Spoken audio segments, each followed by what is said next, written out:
Welcome to new family ব্লগে আপনাদের আরও একবার স্বাগত। আপনারা যে যেখান থেকে আমার ভিডিওটি দেখছেন, আশা করি সবাই ভালো আছেন। আলহামদুলিল্লাহ, আমরাও ভালো আছি।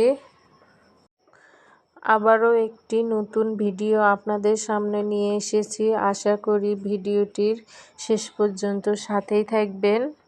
আসলে আমি অনেক দিন থেকে বাবার বাড়িতে আছি। কেন আছি, যেসব আপুরা আমার আগে ভিডিও দেখেছে তারা বলতে পারবেন। আর যেসব আপুরা নতুন, সামনে আরও ক্লিয়ার করব কেন আমি বাবার বাড়িতে হঠাৎ করেই চলে এসেছি এবং এখন পর্যন্ত আছি। আসলে উত্তরবঙ্গে ঠান্ডা বেশি, কিন্তু তারপরেও আছি। আপনারা হয়তো বলবেন যে আপনি ছোটবেলা থেকে উত্তরবঙ্গেই বড় হয়েছেন, মাত্র 7 বছর থেকে নোয়াখালীতে থাকেন, তারপরেও কেন আপনি উত্তরবঙ্গে থাকতে পারেন না? আসলে নাহলের জন্য। নাহল যখন থেকে হয়েছে তখন থেকেই শীতের সময় পুরো শীতটা ও নোয়াখালীতে থাকে, আর গরমের সময় আমরা বেড়াতে আসি। শীতের সময় কখনোই আমার বাবার বাড়িতে আসা হয় না, কিন্তু এবার বিশেষ কারণে আসতে হলো। না এসে উপায় নেই। আসলে শীতের সময় ও এখানে থেকে অভ্যস্ত না। ও যখন থেকে হয়েছে সবসময় পুরো শীত নোয়াখালীতেই ছিল। শীতের সময় যদি আমার বাবার বাড়িতে নিয়ে আসি নাহলকে, তাহলে ও পুরো শীতটা অসুস্থ থাকে, বেশি শীত সহ্য করতে পারে না। সেজন্য শীতের সময় ওখানেই থাকতে হয়। কিছু করার নেই, এই বছরের পুরো শীতটা আমার বাবার বাড়িতেই থাকতে হলো। উত্তরবঙ্গের একটি জনপ্রিয় খাবার শীতের সময় ভাত ভাজি। এটা স্বাস্থ্যের জন্য ভালো না, কিন্তু তারপরেও স্বাস্থ্যের কথা চিন্তা করে তো কোনো লাভ নেই। অনেক সময় মুখের টেস্টের দিকেও নজর দিতে হয়। যেহেতু ছোটোবেলা থেকেই খেয়ে এসেছি, সেজন্য ভাত ভাজিটা আমারও পছন্দ। তবে প্রতিদিন খাই না, মাঝে মাঝে মা করে, তো অনেক ভালো লাগে। গরমের সময় খাই না। আর এইদিকে ঘুম থেকে উঠে দেখি মা খিচুড়ি রান্না করছে। সকাল 10টা বাজে, তারপরেও ঘন কুয়াশায় চারিদিকে ঢাকা। কয়েকদিন থেকে প্রচুর ঠান্ডা নেমেছে। শীতের দিনে খিচুড়ি খেতে কার না ভালো লাগে, ধোঁয়া ওঠা। আমার তো অনেক পছন্দ।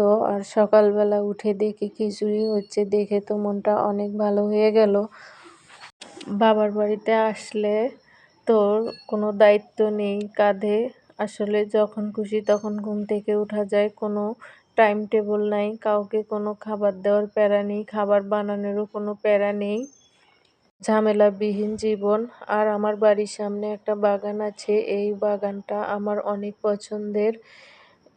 গরমের সময় এই বাগানে বসে থাকলে অনেক সুন্দর বাতাস পাওয়া যায়, আর শরীর এমনিতেই ঠান্ডা হয়ে যায়। গরমের সময় এই বাগানে সবসময় লোকজন দেখা যায়। আর যারা গ্রামে থাকেন তারা তো জানেন যে গরমের সময় গ্রামে কয় ঘন্টা কারেন্ট থাকে, লোডশেডিং বেশি। তখন একমাত্র ভরসার জায়গায় এই বাগান। শীতের সময় এখানে কেউ আসে না, এটা ফাঁকাই পড়ে থাকে। তবে গরমের সময় সব সময় লোকজন দেখা যায়। যদি গরমের সময় আসি, অবশ্যই আপনাদেরকে একসময় ভিডিও করে দেখাবো এখানে গরমের সময় কত লোকজন থাকে। আর আমার ভিডিওর এখন পর্যন্ত যদি আপনারা সাথে থাকেন, তাহলে প্লিজ একটা লাইক দিবেন।